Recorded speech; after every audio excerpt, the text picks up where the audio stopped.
Niyaya ko na nga yung magulang ko mag-pamper kasi nagtatampo na sila sa akin. Halos 2 linggo nga akong wala sa bahay kaya kailangan natin bumawi. At talagang sinuswerte tayo kasi ang dami kong nakitang mga influencer. Kaya naman, from D to D. At eto nga, naisipan ko mag-pamper kami nila Papa ngayon. Sabi ko sa kanila, sa Manila kami pupunta ngayon. Kaya nung nalaman ni Papa, sobrang saya niya talaga. Yun kasi talaga yung kasiyahan nila ngayon, yung lumalabas. Lalo na na-miss daw nila yung pinakamaganda nilang anak. Hoy, baka marinig ni ate at bunso. Halos 1 oras nga lang yung biyahe. Tandito na kami sa Trinom.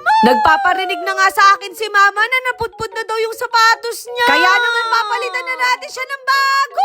Sabi ko sa kanya, ibabawas ko na sa allowance niya. Kaso baka lalong magtampo sa akin yung nanay ko. Nagkakasala nga ako sa mga bags dito pero sabi ko magtitipid muna ako. Alam niyo naman hindi biro ang ginastos natin sa Japan. At kitang-kita niyo masaya talaga yung nanay ko. Naalala ko tuloy noon kapag sobra yung kinita ng nanay ko sa pagmamanicure niya, binibili niya kami ng sapatos. At kahit fake pa yung brand, masaya na kami doon. Kaya etong gini-give back ko sa kanila, walang-wala to sa sakripisyo at pagmamahal nila sa amin. Hoy, wag ka magdrama. Hindi ko man masabi na mayaman kami, pero at least napoprovide ko na yung mga needs at wants nila. Pero kapag may mangungutang sa akin, pass kayo. Naisipan na nga namin mag-dinner at napasakto pa kaming grand opening ng Chile.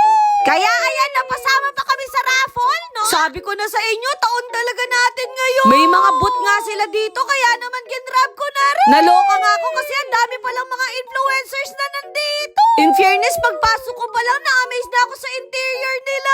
What if pag ganito ko yung bahay ko? Hoy, magtipid ka! Hindi ko nga alam kung restaurant ba yung pinuntahan ko, ibang bansa. At meron din silang pa-appetizer dito na tostada, chips at salsa. Nagutom na nga ako dito, kaya talagang na-deactivate yung hiyak. At bago pa nga ako sigawan ng mga bulati ko sa tiyan, nag-order na ako. Isipin nyo, nakakakain lang kami sa ganitong restaurant kapag birthday ko. O kaya kapag nasa honors ako. Kaya alam niyo na kung bakit ginagalingan ko sa school, at finally, dumating na yung order na. Bigla ko na-realize, ang dami ko palang in-order. Sa bagay, kung hindi naman namin maubos, pwede naman mag-share. Kaya naman inuna ko na tong burger bites nila. Alam niyo na yung sagot ko dyan, kundi masarap. Ako kasi yung tipong bago ako pupunta sa restaurant, titignan ko muna yung review. Kaya naman titigman naman natin tong baby back ribs nila.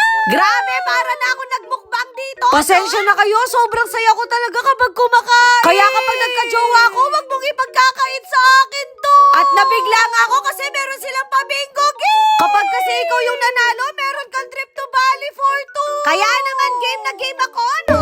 Number 15. I0. Kaya naman sina Papa, game na game din sila.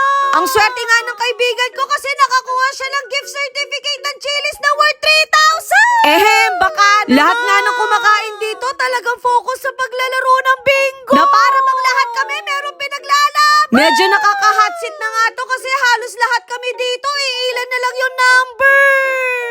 Congratulations! Opo, isa si Janela sa mga nanalo. 3 nga yung winners, kaya congrats sa inyo. Siguro ang trip to Philippines muna ako, kaya no? Pagkatapos namin kumain, nag-participate nga kami sa mga activity nila. Ganito pala yung pakiramdam na maging mozzarella cheese kami ni Bonso. Nakapag-hi pa nga ako kay Janela at grabe, napakaganda niya talaga sa personal. Magpapababa muna nga sila ng kinain kaya magsha-shopping daw kami. Aba, pati si Papa nagpapili na rin ng Janela. Sabi nga nila, the more na nag-give ka, the more na i-bless ka ni Lord. Kaya kayo, huwag kayo masyadong mahigpit sa pera nyo. Ayun lang.